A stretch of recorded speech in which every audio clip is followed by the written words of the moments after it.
when we incense someone, we're bowing to the spirit in them. We're incensing the Godhead within them, because we're all supposed to be God-man, God-woman. It is the inner light in us that makes us a priest or a priestess, not somebody's ordination, but your own inner light is what makes you the priestess, the priest, not somebody saying you're this. That's there because the community needs these things in the community to have an organization. But in the transcendent concept of it all, the inner light of your own self is what makes you a priest. So I am incensing the light within you, and we say namaste, which the spirit in me bows to the spirit in you. So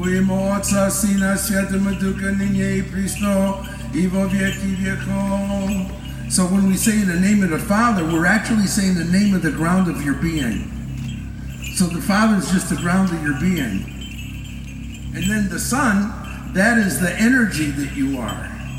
The living life, light energy that you are.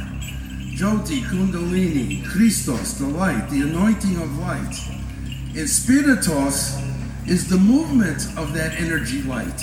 So in the ground of our being, in the living energy life force that we are, and the movement directed consciously in life in a positive direction. God bless you. God bless Woodstock for initiating something to happen 50 years later, which is Woodstock in the D, and us here right now. Okay, here, hold this. I got it.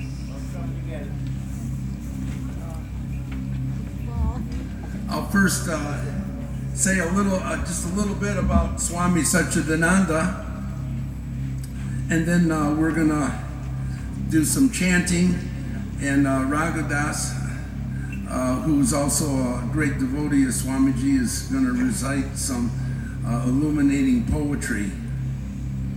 So, actually Woodstock was not something that was destined for me to do. I knew nothing about it. I just got through playing with Paul Winter, and the music was very mild and classical-like, and I wanted to get more Jimi Hendrix-like. So I quit Paul Winter, and I went to a jam session at the Cafe A Go-Go, and there I jammed with Tim Hardin. And in those days, I was quite the hippie. He took a break. I took a break with him, walked outside, and said, "Hey, you want to smoke a joint?" And we both walked down Bleecker Street smoking a joint. And he said, "Hey, if you're in Woodstock, come and see me. I liked your playing, we'll get together." So I told a white lie. I said, I'm going to be in Woodstock tomorrow, because I wanted to jam with Tim Hardin. But I didn't want to seem too anxious. So I said, I'm going to have a business meeting in the morning at Woodstock, and I'm going to go there, and after my meeting, I'll call you. So I came over to his house. He was nude, sitting on the floor of his cabin, eating watermelon with DMT in it. It's the stuff that comes in the toad, which I later tried with the shamans, the real toad extract. But he says, we're doing this little festival. All of us stoners are going to play at the farm because nobody wants to hire us. Acid rock, and they want pop music. And so we're going to do a concert at the farm, Crosby, and Hendrix, and all of us, we're just going to get together at the farm. And then after the farm, we're going to do a real festival, Isle of Wight and World Pavilion the next day opposite Odetta. So I said, okay. So then I stayed at his house for a week. He disappeared for 3 days. And we're there with the band in his house rehearsing. And then he comes back with bags of clothes, some Indian tops and bottoms, which I quickly grabbed. and a headband, and the whole band got dressed up. And we said, let's just jet over to the farm, we'll play the concert, and then we'll do something big after that. We got in the car, only to find ourselves in 10 miles of cars. Yeah. We finally made it to the hotel, and in the hotel, right out in front, I see a Swami man, because I was already initiated into TM, and I met a disciple of Shivananda in '64 at Albuquerque, New Mexico. He was a Swami of Shivananda's. And so, I said, I'm going to close I looked at him, there was a 15-foot aura around him, like light. I said, this must be what it's like to be a Christ man. And then, I started playing my drums, and I says, if this guy's a saint, he's going to know that I'm yearning to find the Spirit of God, and I started playing, the helicopter comes and takes him away. I said, well, there goes my chance to meet the Swami. Then the helicopter comes and takes me away and drops me in the field just like this. And there's the Swami. He says, oh, there's the boy that plays the drums, just like the Indian tablas. He goes, daka, daka, daka. I said, well, you don't have to show him, I'll play for you. So then I sat down and started playing the drums. And all of a sudden I thought, I'm supposed to be asking him the question. He's supposed to be telling me something. I'm not supposed to be doing something and telling him something. So I stopped the drumming and I said, what is life? And just then, the gate came, the gate and the fence. There's 10 miles of cars. The gate and the fences came down. Wah! And thousands of people trampled over the gate. And the guy yells, it's a free concert now. And the Swami Satchidananda with this, now you got a picture, there's 10 miles of cars going through a gate. So like a 250,000 people going over the gate. There's no longer a gate. You can see in the picture of me, the gate is down. And Swami says, what is life? God gave you free will. See all of those people? You can see the energy of them. He says, they are energy. And son, you are energy. And that energy came to see you play on the stage, and it came to see your energy. And your energy, with God's free will to go positive or negative, the choice is yours, and that is life. It was the simplest, most beautiful message, that all of life is an energy.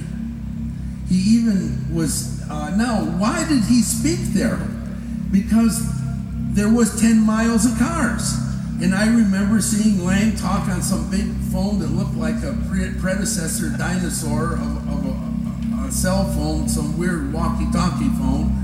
And he's talking to the mayor or the governor saying, if you bring in the militia, You're going to wear your battery down here. you're going to have a massacre on your hands. Whose phone is it? And The guy in the mayor says, well, what do you suggest? He says, I suggest instead of bringing in the militia, you bring in the saint, the Swami Satchidananda, and have him talk. And he said, looked at the 250,000, 500,000 people, and he says, you look like the Kumbh Mela in India. This is a common event. We usually always, every 12 years, have 1 million people to come and visit the saints. You are like the saints of America. You have come in the name of peace, in the name of music. And then he reminded us, don't you know that music, that sound is the greatest force in the whole cosmos of existence? That it's greater than atomic structure? That sound in the beginning is the Word, and that Word was of God and was God, is God? Out of that primal vibration,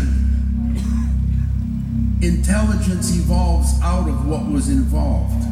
So before this big bang that banged into a cosmic word, a cosmic Om, it was an Om before that that was a power, and it banged. It turned into regular energy, and out of that big bang evolved intelligent energy, which is us. So we are all part of that. Woodstock generation helped awaken America to see that living energy force. It guided me to being a priest. I remember being at Woodstock, and I looked up in the sky and all of the people, and I said, wow, God, you gave a poor person an opportunity to make such a big statement. We're chanting against Vietnam, against the war, and we're chanting for equal rights and to end racism and to all kinds of bigotry and falsism and slavery. We don't want this. We're not a nation of that. We're a nation, one nation, under God. In all parties, and all of us are one nation, and we love each other, and we come. So we do not reflect war, but we reflect peace. And Woodstock is love and peace. Everybody chant with me. Oh.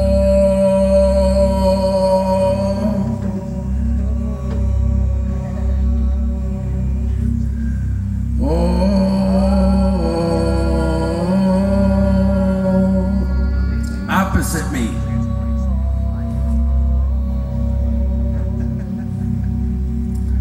When we chant the vibration, we awaken our body to a living energy vibration. And our body and our brain gets stimulated. We'll do some short chanting and bring some peace and energy vibrations.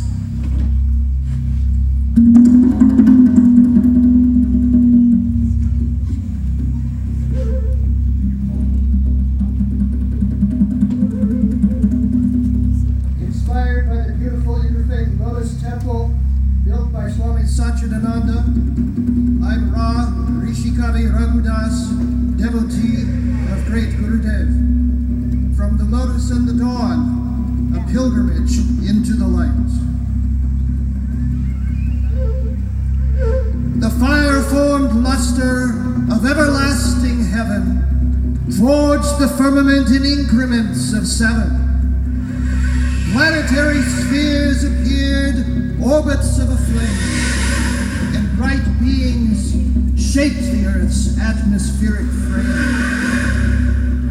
New awakened ancient bliss permeated all. Joyful nectar swam in the crystal waterfall. From out the luminescence, a pulsing peace grew, and bathed an infant world in bright angelic hue. Blue jeweled purity infuses all this world, mostly unbeknown, yet a treasurable pearl. The rose outflows in rapture, a willow branch nods, each form composed of the laughter of the gods. Behind the molecules lies a spirit-born force, directing every form on a wonder-filled course. Vast and resplendent is the grandeur of the quest, suffused by an impulse yet deep in every breast. A light-breathing blossom awaits the dawn's rapport. A turquoise-tinted wave rushes headlong for the shore. A soft-breathing amethyst hungers for release, and the strident human soul longs to find its peace. Imperishable yearning born of ancient urge burns within each being, like dawn's primeval surge. A longing for transcendence, inborn from the first, imbues each rubied life with soul-ascendant thirst. Within the human kingdom, as seeds will flower forth, a nectar-born species seeks union with its source. Half conscious of a light stream beckoning its soul, half divine humanity rises toward its goal. As dawn enhalos all, regardless of their creed, worshippers in east and west, lotus bloom and seed, Spirit's light is one, and each shining path leads to heaven's single sun. Like the lovely lotus, the chalice of the dawn, may worship of our oneness blossom into song. Differing in mind, may we radiate the heart, and may this wondrous festival a glowing